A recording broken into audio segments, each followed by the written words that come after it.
Vizag concept ఒప్పుకుంటారు ముగ్గురు అన్నదమ్ములు. ఆ ముగ్గురు అన్నదమ్ములు మర్చిపోతారు. మీరు ఇద్దరు అబ్బాయిల దగ్గరికి వెళ్ళి కన్విన్స్ చేయడానికి ట్రై అంటే అక్కడి నుంచి ఆ చివరి వరకు, ఆ సీన్ చివరి వరకు మీలో ఎన్ని ఎక్స్ప్రెషన్లు పలుకుతాయి? చాలా పలుకుతాయి. అక్కడ ఉందో పక్కన పడుకుంటుంది, పడుకున్న తర్వాత వాయిస్ కూడా వేసాం. చివరికి ఒక మాట కాన్సెప్ట్ గురించి ఏదో అంటాడు, రేపు పొద్దున బట్టలు వాళ్ళిద్దరూ వచ్చే బయలుదేరాలి, బట్టలు సర్ది పెట్టాను ఏదో అంటారు అనమాట. Then she turns and she's so happy. అసలు హ్యాపీనెస్ అంటే అది హ్యాపీనెస్ అది ఏది కూడా అండి ఒక డెఫినేషన్ ఉండవు. అది ఆ ఎక్స్ప్రెషన్ కి మీరు కెనాట్ డిఫైన్ అది దట్ ఇస్ ఇండిఫైనబుల్ ఎక్స్ప్రెషన్. ఏం చెప్పాలో ఇప్పుడు తెలియట్లేదు, అంత ఉంటుంది అది. చూడండి అమ్మా, కళావాహిని కార్యదర్శిగా ఎన్నో వందల కార్యక్రమాలు ఏర్పాటు చేశాను కానీ ఎప్పుడూ ఇంత కంగారు పడలేదు. 10వ తారీఖు ప్రోగ్రాం, అయ్యగారి దగ్గర నుంచి ఉత్తరం లేదు, పత్రం లేదు, ఉలుకు లేదు, పలుకు లేదు. అసలే విశాఖపట్నం జనం స్టీల్ ముక్కలతో కొడతారేమని భయం. నాకు బీపీ. ప్రోగ్రామ్ ఆయన ఒప్పుకున్నారండి? ఒప్పుకోవడం ఏంటమ్మా, ఒప్పుకోవడం ఏమిటి? ముగ్గురు అన్నదమ్ముల్ని కలిశాను, మాట్లాడాను, డేట్ ఇచ్చాను, సరే అన్నారు. అడ్వాన్స్ ఇచ్చాను, పుచ్చుకున్నారు. టికెట్లన్నీ అమ్ముకున్నాను, ఏర్పాట్లన్నీ చేసుకున్నాను. ఏ బండికి వస్తున్నారో తెలియదు, అసలు వస్తున్నారో రారో తెలియదు. అసలే విశాఖపట్నం జనం స్టీల్ ముక్కలతో కొడతారేమని భయం. నాకు బీపీ. మీరేం కంగారు పడకండి, నేను కనుక్కుంటాగా. కనుక్కుంటానంటే కాదమ్మా, ఆ ముగ్గురు అన్నదమ్ములు వస్తున్నారనే చల్లని వార్త నా చెవులో వేయమ్మా, చచ్చి నీ కడుపును పుడతాను. అలాగేలేండి. అలాగే అంటే కాదమ్మా, నా ఇంటి దీపం నువ్వే పెట్టాలి. నా పెళ్ళాం తాళి నీ చేతుల్లోనే ఉంది. అసలే విశాఖపట్నం జనం స్టీల్ ముక్కలతో కొడతారేమని భయం. నాకు బీపీ. ఎల్లుండి 10వ తారీఖు. ఇవాళ 8 అయితే ఎల్లుండి 10వ తారీఖు. అదో పెద్ద వింత. 10వ తేదీ కచేరీకి వస్తానని మాటిచ్చిన మీకు ఎల్లుండే 10వ తారీఖు అని చెప్పినా కచేరీ మాట గుర్తుకు రాలేదంటే వింత కదా?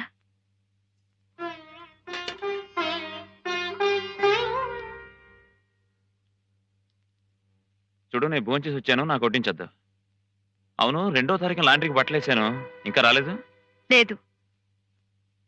అనవసరమైన విషయాలన్నీ గుర్తుండే మనిషికి అవసరమైన విషయాలు గుర్తులేదంటే ఏమనుకోవాలి?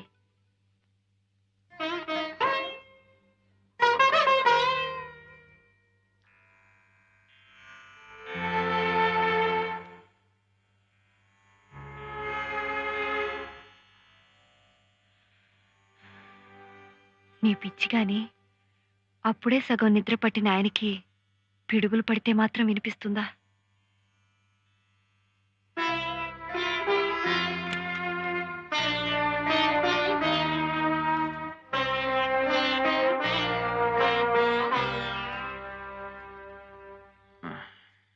ఎల్లుండి విశాఖపట్నంలో కచేరీ. వాళ్ళిద్దరూ వచ్చేటట్లేరు, అందుకని నేనే వెళ్తున్నాను. రేపు చీకటితో కాస్త బట్టలు సర్దిపెట్టు.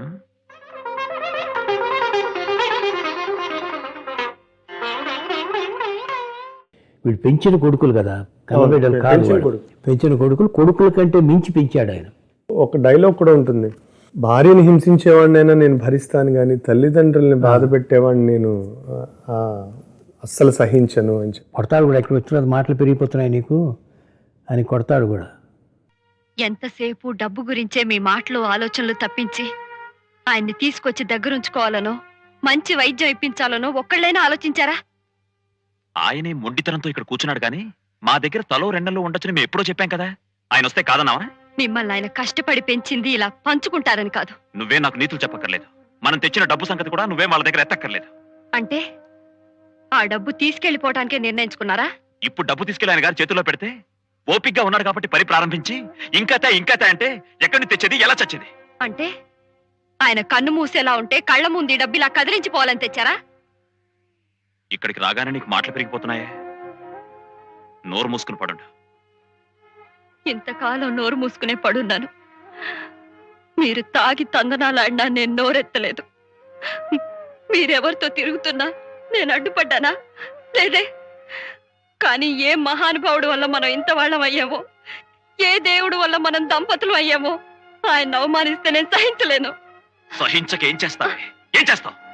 పెళ్ళాన్ని హింసించేవాడినైనా క్షమించగలను గాని తల్లి తండ్రిని దూషించేవాడిని నేను భరించలేను. ఏమిటి బాబు ఇది? ఇలాంటి సమయంలో చేసుకుంటావా? నా ఇష్టం వచ్చినట్టు కొడతాను. నువ్వెవరు అడగడానికి? నారాయణ, ఆ పిల్లకు తల్లి తండ్రి దైవం అన్నీరా. రంగయ్య, వాళ్ళ ముగ్గురిని బయటికి. ఇంకోటి ఏంటంటే డైరెక్టర్ గారు సీన్స్ ఎక్స్ప్లెయిన్ చేసేటప్పుడు నేను ముందు చెప్పినట్టు హీ విల్ ఎనాక్ట్ ఎవ్రీబడీస్, నాదే మాత్రం కాదు, అక్కడ మిశ్రో గారు కానీ, షణ్ముఖ శ్రీనివాస్ కానీ, రాజశేఖర్ కానీ, ప్రతి క్యారెక్టర్ ఎవరు ఆ షాట్లో ఉన్నారో with the reactions, with looks, everything he will enact and show అన్నమాట. And he enjoys doing that. You should see him while he is acting. He's so engrossed and he used to మనకి మామూలుగా అయితే అబ్బా ఏంటబ్బా ఇన్ని rehearsals ఏంటి, వచ్చేసింది కదా ఇంకా టేక్ చేసేయచ్చు కదా ఏంటి అని generally that would be the feeling. But when we were working for him we used to enjoy the process అనమాట, నాట్ జస్ట్ ద అవుట్కమ్. ఆ రిహర్స్ చేసేది, ఎక్కడో చిన్న improvisation he used to suggest, or if somebody says అది add అయ్యి మళ్ళీ దాన్ని తిరిగి బిగినింగ్ నుంచి రిహర్స్ చేయటం అనేది he taught us how to enjoy the process of acting. అది ఒక క్రియేటివ్ ప్రాసెస్ అని నా feeling. It's not mechanical, it's the creative process. It goes on growing. When I incorporate lot of business in the short, అది చాలా కష్టం. ఆ ప్రాసెస్లో sometimes what happens when you're concentrating on your dialogue or your look, మనం చేస్తున్న activity మర్చిపో. Naturally when in real life we will devote a certain ఈ concentration దీనికి ఉంటుంది. But when you're acting out it's not that easy to ఇవన్నీ incorporate చేసుకోవటం. But he used to catch you out. చిన్న expression బాగానే ఉంది, dialogue modulation pauses అన్నీ కరెక్ట్గా ఉన్నాయి, బట్ నువ్వు ఇలా దిండు సరిగా చాలా అన్యాచురల్గా ఉంది, అది మళ్ళీ చేయనివారు. అంటే it was not an easy thing. It's lovely experience. Yeah.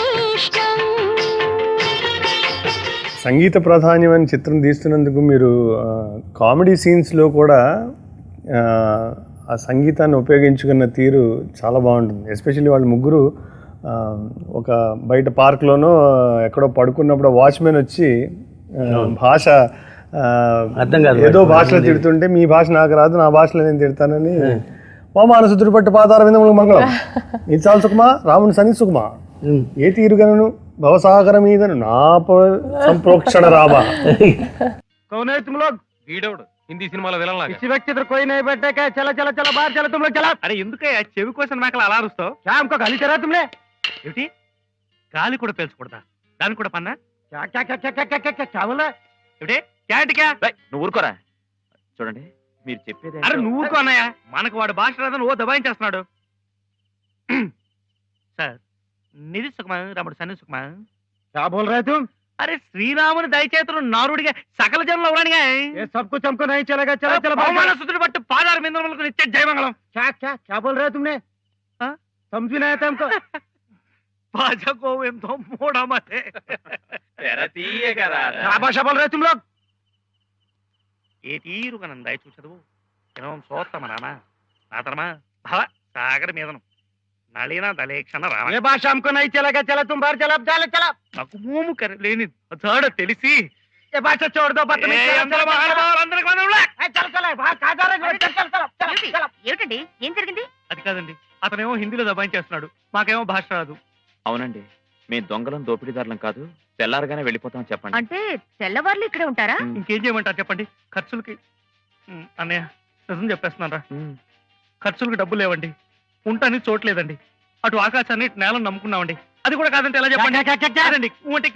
A log హమ్కో మాలూమ్ high, చోడ్ దీజియే. देखो बहुत खतरनाक आदमी है मां. ठीक है ముందు కార్ ఎక్కండి, మా ఇంటికి వెళ్దాం. తర్వాత అది కూడానండి, నరేష్ గారు పెళ్లి గురించి మాట్లాడడానికి వచ్చినప్పుడు కూడా కోరి వచ్చిన అదే ప్రతి సీన్లోనూ ఆ శాస్త్రీయ సంగీతం బహుశా ఇంకెవరు కూడా అలా ఆలోచించుండ్రు.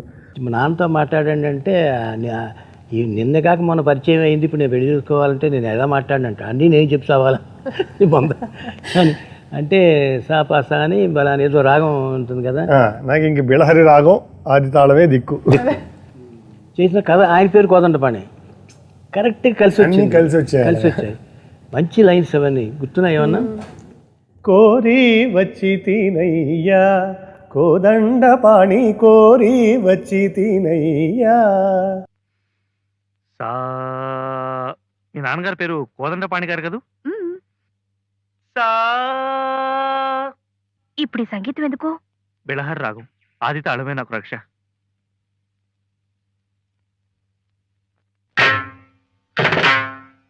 కోరి వచ్చి తినయ్యా కోదండపాణి కోరి వచ్చి తినయ్యా కోదండపాణి పూరిమితో కరుణించే దొరవని పూరిమితో కరుణించే దొరవని కరమును మోడిచి అరుదగు వరమును కోరి వచ్చి తినయ్యా.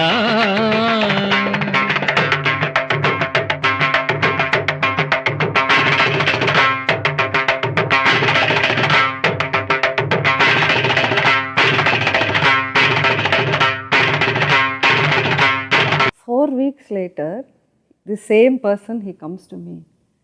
సుమలత గారు ఏంటండి ఆ పిక్చర్ హౌస్ఫుల్ పోతుంది,